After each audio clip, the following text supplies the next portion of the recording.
Teacher Talking Sports, what it does, what it do, how we live, and we are just 3 days away from the NFL postseason beginning. 14 teams battling for that Super Bowl Lombardi trophy. That means 18 teams are sitting home watching. So in this video, I'm going to attempt to name who, in my opinion, is the best free agent on each of these teams. We will see if their respective teams bring them back or if they accept a larger deal elsewhere. Some teams didn't necessarily have super notable players as free agents, but I attempted to name the best. I'll name the 18 teams in alphabetical order, starting with the Arizona Cardinals. Marquise Hollywood Brown traded to the Cardinals before the 2022 season. In 26 games with the Cardinals, 118 catches, 1,283 yards, 7 touchdowns. He did go over 1,000 yards with the Ravens in 2021. He is good friends with Kyler Murray, so I think Kyler Murray is going to remain the quarterback, so they may look to keep his number one receiver. Atlanta Falcons, not much. I'll go with cornerback Jeff Okudah. Okudah has not lived up to his third overall pick in the 2020 NFL Draft by the Lions, but he was traded to the Falcons prior to this season. He ended up starting 9 games for the team and performed at least admirably, adequately. Next, let's go with the Carolina Panthers. Edge rusher Brian Burns, the 16th overall pick in the 2019 NFL Draft, made back-to-back Pro Bowls in 2021 and 2022. This past season for the Panthers, he had 8 sacks. He now has 46 sacks over his first 5 seasons. Chicago Bears cornerback Jalen Johnson, fresh off his first Pro Bowl nod in a season. He started 14 games, intercepting 4 passes. Definitely one of the better younger cornerbacks in the NFL. He will turn 25 on April 19th. Cincinnati Bengals wide receiver T. Higgins, also young, turns 25 on January 18th. A little bit of a down season for him this year. 42 catches, 656 yards over 12 games. But he did go over 1,000 yards receiving in both 2021 and 2022. Denver Broncos, Lloyd Cushenberry, the center for Denver, started all 17 games for the team and has started all 57 of his career games with the Denver Broncos since being selected in the third round 2020 NFL Draft. Cushenberry was only charged with allowing 1 sack this season. Indianapolis Colts wide receiver Michael Pittman Jr. Pittman Jr. posted career highs this past year with 109 catches for 1,152 yards. That was the second time in his 4 seasons that he went over 1,000 yards for the season. Jacksonville Jaguars, disappointing season, but edge rusher Josh Allen was far from disappointing as he had 17 and a half sacks this season, forced 2 fumbles, intercepted a pass, named to his second Pro Bowl team. He has 45 sacks over his first 5 seasons. Las Vegas Raiders, Josh Jacobs, after an excellent 2022 where he led the league with 1,653 rushing yards, had a more down season this past year.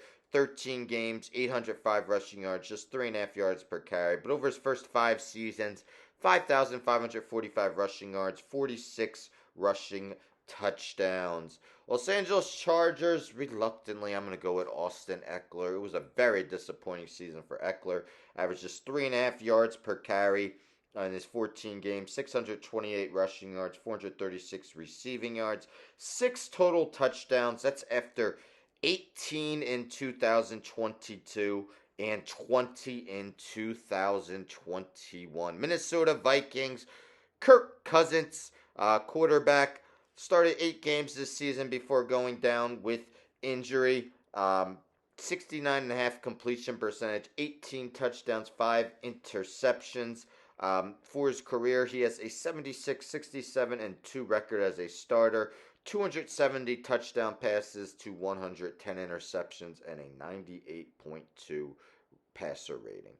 New England Patriots, Michael Onwenu, uh, arguably the top offensive lineman in free agency after being selected in the 6th round in the 2020 NFL Draft. Onwenu started all 15 games he appeared in this season, started all 17 last season, started 16 as a rookie in 2020. Should get paid a lot of money in free agency. New Orleans Saints, not many choices. Thought about Andrews Pete, but he has regressed as an offensive lineman. I'll go with Michael Thomas. Michael Thomas, the guy who has played in just 20 games over the past 4 seasons after leading the league in receptions in both 2018 and 2019. 10 games this season, 39 catches for 448 yards. New York Giants running back Saquon Barkley. Possibly he gets franchise tagged again. Will cost about $12.1 million. Second overall pick in the 2018 NFL Draft. Barkley had 962 rushing yards in 14 games over 6 seasons. Has had his injury problems at times, but 74 games, 5,211 rushing yards, 35 rushing touchdowns, 12 receiving touchdowns. New York Jets, another edge rusher that'll get paid. Bryce Huff. Huff, despite not starting a game this season, still finished the year with 10 sacks, had some of the best pass rush rates in the NFL. Has played 4 seasons since going undrafted out of Memphis. Seattle Seahawks, Leonard Williams acquired midway through the season by the Seahawks from the New York Giants. Williams had 4 sacks in his 10 games with Seattle. 2020, probably his best season. Had 11.5 sacks while with the Giants, 43.5 in his 9-year career. Tennessee Titans running back Derrick Henry turned 30 on January 4th. We hear sometimes that's over the hill for running backs. And what was a down season for Henry? He still rushed for 1,167 yards and 12 touchdowns. In each of the last 6 seasons, he has double-digit rushing touchdowns. And in his last 6 seasons in the NFL, he has totaled 8,268 rushing yards. We're going to end with the Washington Commanders. Cornerback Kendall Fuller. Now, the Commanders' defense was mighty disappointing, but Fuller was one of the bright spots. Intercepted 2 passes in his 15 games. Made 79 tackles. Should be one of the more sought-off cornerbacks in free agency. There you have it. In my opinion, the best free agent on each of the 18 teams that did not qualify for the postseason.